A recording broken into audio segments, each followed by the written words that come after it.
प्यारे बहनों और भाइयों, मेरा नमस्कार स्वीकार हो। देखिए, आज हम आपके लिए अध्यात्म क्षेत्र में बता रहे हैं कि इस संसार में अचल स्थिर स्वभाव वाला कौन है। यानी अचल स्थिर स्वभाव वाला कौन है, इसको जानने की हम कोशिश करेंगे। तो देखिए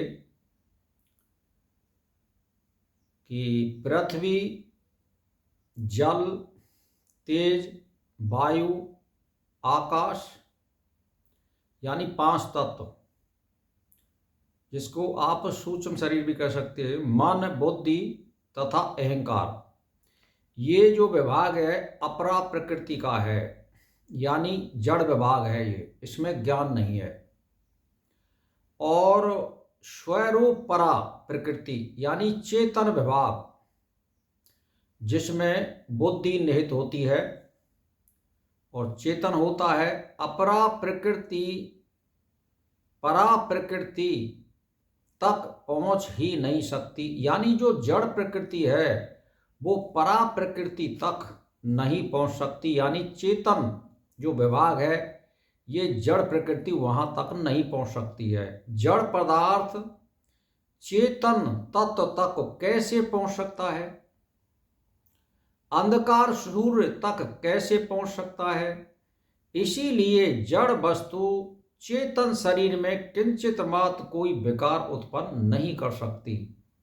यानी जो हमारा जो चेतन विभाग है, जिसको जीवात्मा, आत्मा या शरीरी कहते हैं, उस पर कोई प्रभाव नहीं दे सकता। क्या? जड़ विभाग, यानी पृथ्वी, जल, तेज, वायु, आकाश, इसको हम जड़ विभाग यानी जड़ प्रकृति या अपरा प्रकृति कहते हैं। ये हमारी आत्मा पर कोई प्रभाव यानी विकार उसमें उत्पन्न नहीं कर सकती है, कम या ज्यादा, इस प्रकार से। तो देखिए, यह शरीरी यानी जीवात्मा काटा नहीं जा सकता है, यह अग्नि में जलाया भी नहीं जा सकता है,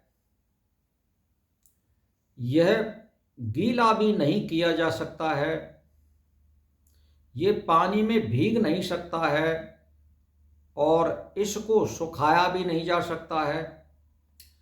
कारण क्या है, आप बताइए। यानी शस्त्र इस शरीर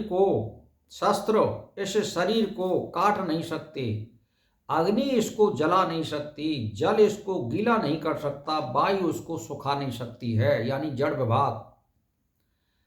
तो प्यारे बहनों और भाइयों, आप इसको समझिए, ये कौन है जिस पर इनका कोई प्रभाव नहीं पड़ता है। तो देखिए, यह जो है नित्य रहने वाला, सब में परिपूर्ण अचल स्थिर स्वभाव वाला और अनाद, यह जीवात्मा है जो हमारे अंदर निवास करता है, जो जन्म जन्मांतर से, जब से इस सृष्टि का आरंभ हुआ है तभी से ये चला आ रहा है। हमारे अंदर जो जीव है ये कमती और बढ़ती नहीं हो सकता है।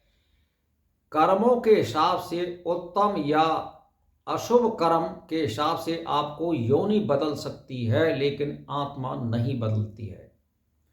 तो आप ये समझ लीजिए कि जड़ वस्तु शरीर में कोई भी विकार उत्पन्न नहीं कर सकती, क्योंकि शरीर ही स्वतः स्वाभाविक निर्विकार है और निर्विकारता इसका स्वरूप है।